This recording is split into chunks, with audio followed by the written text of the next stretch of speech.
supaya menanggapi salah satu video yang dibuat oleh seorang tokoh agama. Katanya sih dia ini adalah murtadin ya, bernama Rina Solihin, di mana dalam videonya itu membahas mengenai one world religion ya, penyatuan seluruh agama sebagai tanda-tanda antikristus.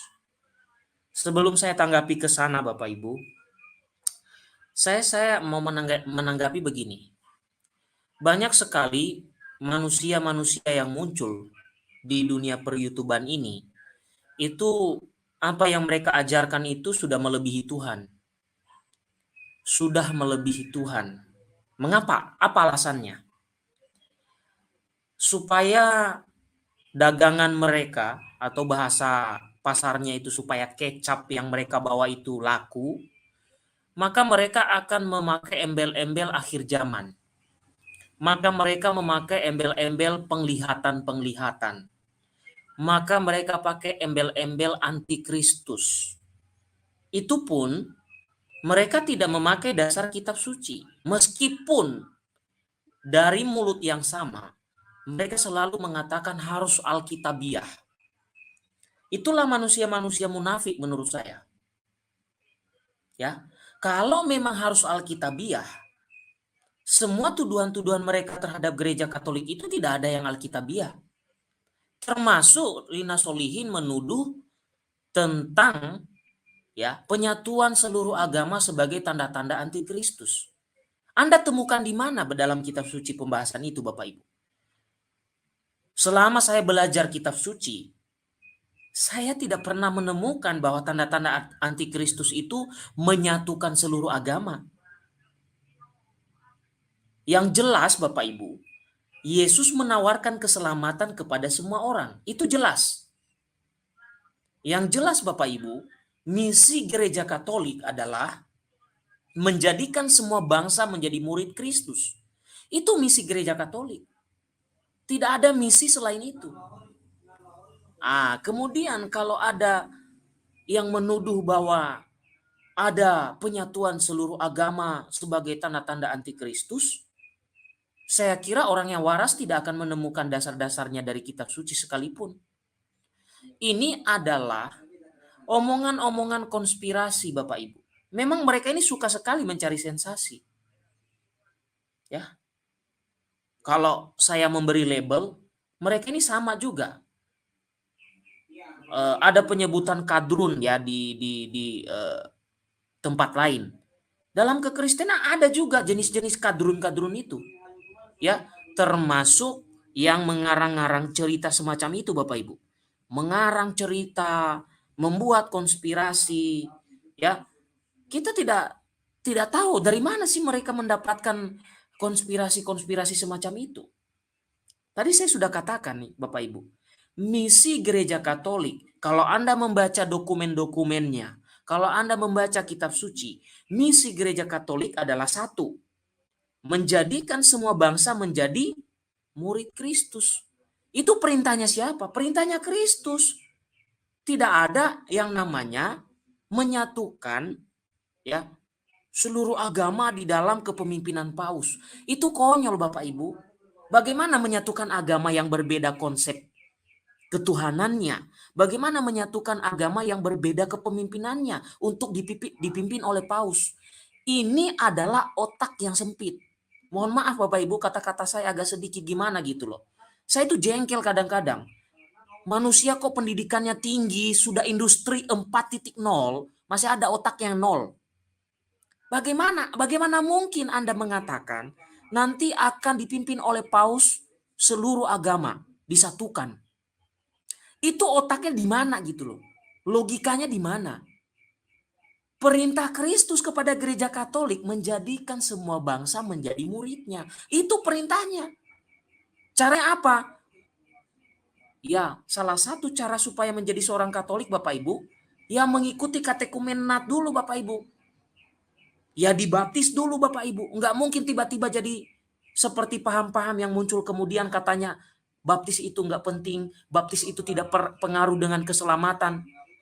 Sementara Kristus memerintahkan supaya membaptis semua bangsa menjadi muridnya. Ini yang mereka plesetin. Ya, mereka plesetkan kemana-mana. Mereka karang kemana-mana.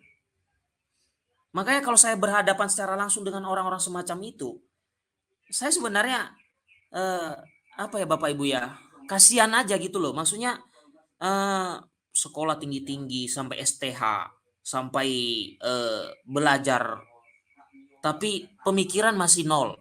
Itu loh. Jadi Bapak Ibu, kalau mereka merujuk dokumen, ya saya tidak tampilkan di sini Bapak Ibu. Ini kebetulan saya sudah menghafal di luar kepala ini dokumen-dokumen yang mereka baca. Sebenarnya mereka permasalahkan itu apa Bapak Ibu? Mereka menuduh bahwa Paus nanti menyatukan seluruh agama. Apa sebenarnya yang mereka baca? Sebenarnya Bapak Ibu, ada satu dokumen di tahun 2019 ya. Di tahun 2019 itu ada suatu kunjungan yang luar biasa yang dilakukan oleh Paus ke dunia Arab. Ini manusia-manusia nggak tahu diri Bapak Ibu, nggak tahu terima kasih Bapak Ibu. Kedatangan Paus ke wilayah-wilayah Arab itu sudah membawa dampak kepada kekristenan.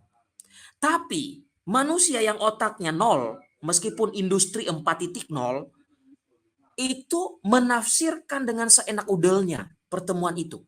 Nah, biasanya Bapak Ibu, mereka mengutip salah satu dokumen yang berjudul Document on Human Fraternity for World Peace and Living Together. Saya tanya kepada Bapak Ibu, kata-kata dari dokumen ini, dari judul aja ya, meskipun bahasa Inggris saya masih bahasa Inggris logat Nias, tapi saya kira Bapak Ibu mengerti.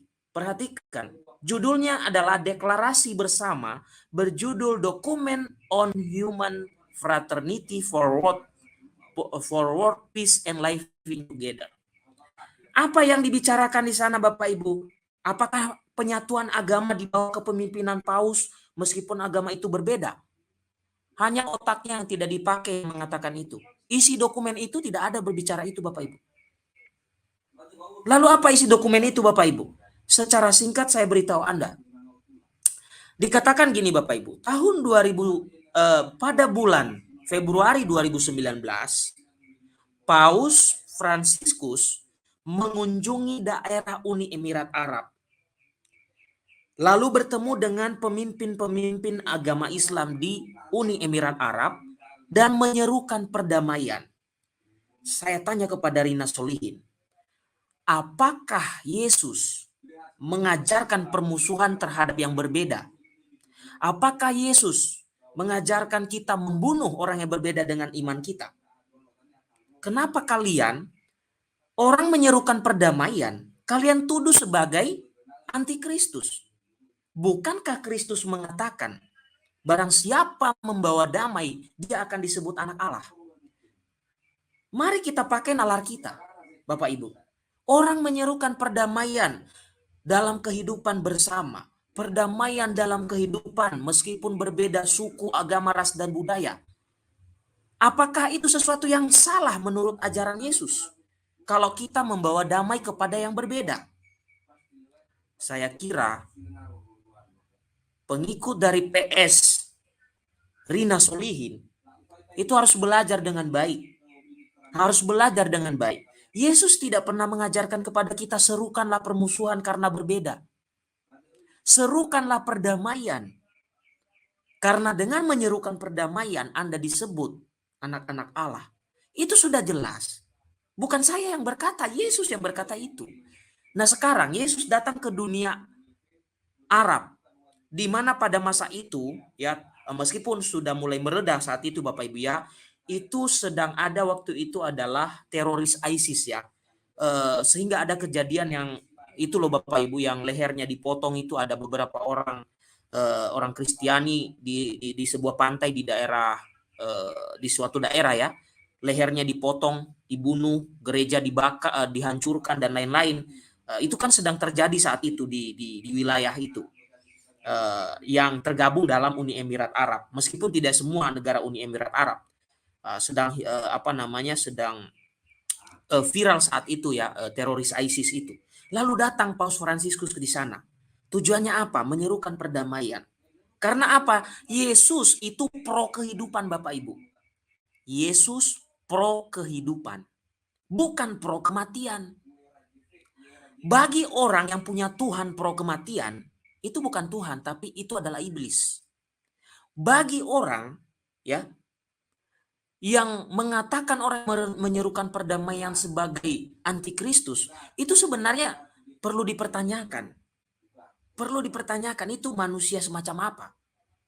Kristus selalu membawa damai kepada yang berbeda, kepada yang tidak sama.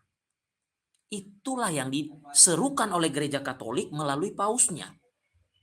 Lalu muncul manusia-manusia yang seolah-olah melebihi Tuhan Allah, membuat karangan-karangan konspirasi.